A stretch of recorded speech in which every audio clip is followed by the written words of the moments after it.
Why the Galavrck are no more. Lanha looking around the council chamber. The 50-odd races looked uncomfortable as they waited. The ambassador of the Narration stood at the podium. By every account of her people's greatest minds, stated that he and all his race should be enslaved by now, and yet here he was despite all calculations. What's more, he was asking for a race they met while at war with the Zandir race to be allowed into the council. The Narration had stated that these humans, as he called them, had apparently been the ones to help them win the war, and what more, all they asked for in return be introduced to the rest of the council. Odd, she thought, for a race to have effectively thrown a war of annihilation into a complete victory for the would-be loser, and only ask for an introduction was absurd. The humans are a kind, helpful race and are eager for peace. I and my race do believe that the human race will offer many wonderful things to the council and the galaxy as a whole. Narration spoke.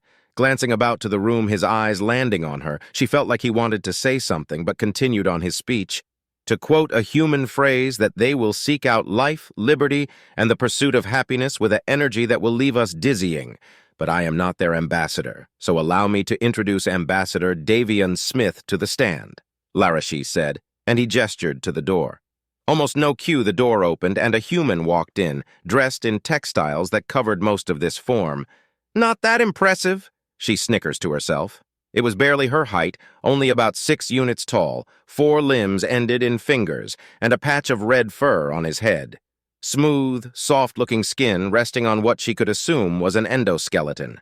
She reached down for her translator. Of course, she would need it to understand this human. "Thank you, Ambassador Thalsnik," the human said in Galactic Common. "Oh, it speaks," she thought. "And thank you for taking the time to speak to me, esteemed members of this council. I am here this cycle to request membership to this grand body so the Terran Union would gain the support of this council," it said. As is it curled communication orifice at them. "Friendly signal," her translator informed her. "I will be frank and forward. Humanity's first steps into the stars was not a good one for us." He shifted slightly. Discomfort. Good, it knows its place. "We had stumbled into a war. The war was between the Narration Star Conclave and the Zandir Empire. It was a mistake. We had no hand in the war." It paused again. Sadness. "However, the Zandir Empire had refused our attempts to rectify our mistake, and so we began to defend the small part of this great galaxy that we had claimed. We believe that in time this war will end and we could call out and clear the air." It glanced over to her left. "Hate, what is it looking to?" She followed it gaze. It was affixed on the Zandir ambassador. "Is he cowering?" she asked inwardly. The Zandir were a proud warrior race, more than a match for most races, not so much hers, but most of the races at the council. Yet it was. A Zandir shrunk down, tucked in his neck and folded the frills of the crown. Even in hopeless engagement with her people, the Zandir soldiers didn't react like this, and to a new race to the galaxy. "Fools!" she scoffed to herself. This race was like no other race that hadn't come before. The human continued, "We, the Terran Union, have found war amongst the stars, and we feel only sorrow. To see such wonder and yet be crushed by disappointment is terrible. When the Narration came, we believe ourselves doom. We awaited their ships to attack and prayed to our goddess for deliverance for this fate." Its gaze shifted to the Narration ambassador camaraderie. Its friends with the Narration, they are doomed. And yet the Narration asked if we needed help. We found hope that day. And so humanity made a singular vow that day, and in one voice asked them to take us to the stars. Humanity is still in the beginning stages of FTL, and we are still mastering shield technology. Our few ships, the ones we have, are being retrofitted to support these new advancements made with the help of the Narration. However, we have to ensure that 2 things about humanity is made clear, and it is not without reason. That reason applies to both of what I would like to address before this council, it said. Sorrow. Humanity has by 2 things, 2 messages we would like for you to understand. Before I state what they are, I would like to address why they are so. It plugged in a data chip into the podium and moved it, hand sending her, and everyone a file. Humanity has laws in regard to warfare and how it should be conducted. We humans don't like war. We believe that it is in everyone's best interest to agree to the document I have just sent you." "Oh, how nice," A new toy for the Empire to shred at home, she muttered. And someone has agreed to its requests. Let's see. She looked at the document and rubbed her eyes in amazement. The first signature was from Zandir, and then Larashi. This document is a rectified agreement to the terms of war and how it should be conducted, amended to include all sapient life. I will summarize as it is long. In essence, it states that the only people to be attacked or harmed in war are to be solely combatants. An attack against non-combatants is a breach of these rules. Furthermore, any use of the later stated forms of war are also in breach of these rules.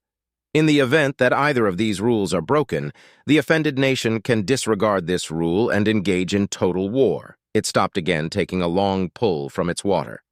Also, with our armed forces, we have a role called medic. These soldiers are to be considered non-combatants and are not to be harmed. If one is harmed or attacked, no mercy will be shown to the attacker or to his squad. It stopped, regiment. It looked around the chamber as others read the document. And so I will lay before the reason for this document. During the war between the Zandir and Larashi, an orbital defense cannon fired on a Zandiran scout ship, believing it to be an asteroid on a collision course with our colony, on the planetoid YS-53, Ganymede, it exclaimed. Pain, it is in distress over a colony, weak. She shuddered.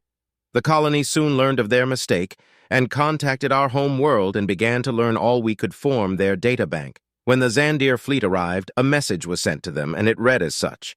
We deeply regret the lose we have caused and hope that you do not look badly upon humanity. We ask for your forgiveness and ask that you show mercy.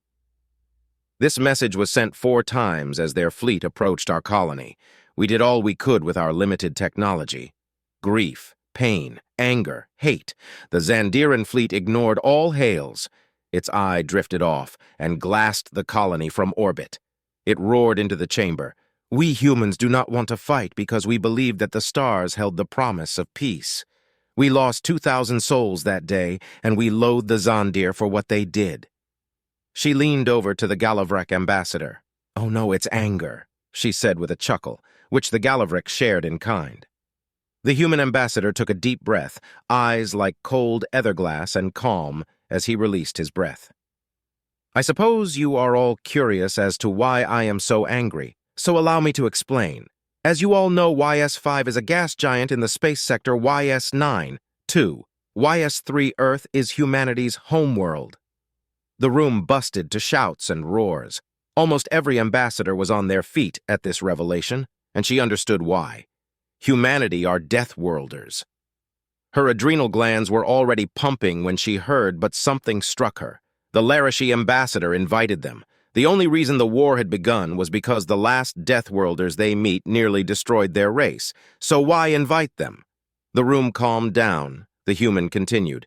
I understand and respect your fear. However, humanity has as much interest in war and conquest as a young Larashi has for swimming. Humanity has learned from its world, a harsh and sometimes unforgiving place. The value of life, to us every single life, regardless of what form it takes, is sacred. We have shed our war-like mentality when we step to the stars. However, to our dismay, we found a galaxy at war. And so I shall move on to our only 2 statements to this galaxy. The first is simple, never again. This is it. As for why we choose it is, too, the Zandir killed 2,331 souls on Ganymede. The Larashi had stayed our hand against the Zandir. At the final hour, as the Larashi fleet over Zingran, they pleaded for us to not become the monsters we saw in the Zandir. And so never again will we stay our hand. Never again will we show mercy at the final hour. Never again will we allow someone to kill our civilians. It roared again before taking a deep breath. And the second statement is more complex, but I will elaborate in a second. We haven't forgotten. Lanha sat in her seat. Every nano-unit of her being screamed at her to run. But why? It can't be the human. Her kind has dealt with Deathworlders before. She felt her skin clench together to protect her from an unseen predator. This statement is from our armed forces, and to be frank, it is more for the protection of your nations than ours. It said in a calm, collected coldness that her translator said was truthful. Though your technological level is much higher than humanity, and our fleet is still growing. I am afraid to inform you all that humanity's understanding of warfare and how war is to be fought is far more advanced than any of your races. In fact, the tactics and battle strategies you use and openly deploy, we read about in our history. And those battles were fought 1,500 Terran years ago on a death world. Truth. It is mad, she thought. To think that they kept fighting was insane. The battle line and tactics her people employed were used due to how well they are with the weapons they used. She glanced down to the document still open on her terminal and began to scroll down it.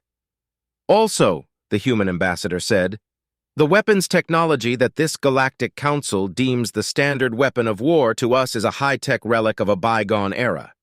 Had you come when the France Revolution happened, we would have loved them. However, as it stands at the moment, we can deploy far more devastation weapons and tactics than you. And so I state again, we haven't forgotten if you come for the Terran Union, you will find no battlefield you muster on, no rows of Terran linemen ready to trade laser fire, no cannonade to fire upon you as you march to our line. You will be fighting us as we had fought when our planet began to die on us. The chamber was still. It was unnerving. She looked to the Zandir ambassador, only to see he had shrunk so much in his seat that he was practically falling to the floor. Then she looked to the Larashi. His feathers stood on ends, his eyes wide and snout raised ever so slightly. Joy. He was happy. She could not let this human's insult to her people's way of war go unanswered. And she gathered her thought, how dare you? A booming roar formed the Galavrck ambassador. You dare to come to us, offer us peace, and then in the same cycle insult our institutions of war. He stood up. You dare to enter here and dictate to us who can and can't be killed in war, he boomed as he stepped towards the human. You dare to challenge us with war, to threaten us? The Galavrck towered over the human, his forearms behind his back, ready to strike the human. This will do. We can watch and learn, and then after the Galavrck start fighting, we will strike. She giggled. It would be easy to form a tactic after the opening battles of this war a few times. I do, bellowed the human, almost as loud as the ambassador. I dare because I know war. I have witnessed the war Zandir unleashed. I dare because I see the wars you wage. I have seen the loss of life you waste. I dare because I have felt the sorrow of a parent losing their kid, of a husband losing their partner. I dare because in this place you stare and bellow at the last colonists of New Hope. I dare because I have nothing to lose here and neither do my people. The Galavrck stepped back. I demand the rights of war. He said, the Galavricks demand to be the ones to subject these lowly humans, the ambassador said, looking over his shoulders at the council. Does anyone challenge my right? He called. None raised their hands. Lanha looked to the Larashi ambassador. He sat shaking his head, and then to the Zandir, who was, as the translator stated, was praying for the Galavrck. And then she looked to the human. It had curled back his Orpheus and revealed a row of sharp fangs, such a predatory display, like the kind she saw at the zoo from fearsome predators of her people's past. A chill ran up then down her nervous system. Then it is to be a war between humanity and the Galavrck? The human asked, like a seasoned warrior would ask his battle clan. And what will be the terms of engagement? We will tear and rip your people, your males killed, the females sold as slaves on our worlds to be used and younglings tossed from airlocks into the hungry void. We will show a war you can't imagine, weapons that will rend your worlds to bleed and war that will consume your people. And we will rid the galaxy of another death world race of vermin, yelled the Galavrican. The human looked to its right and then back at the Galavrck, and in a calm voice with that wide, predatory grin said, You sure you don't want to sign that document before we start?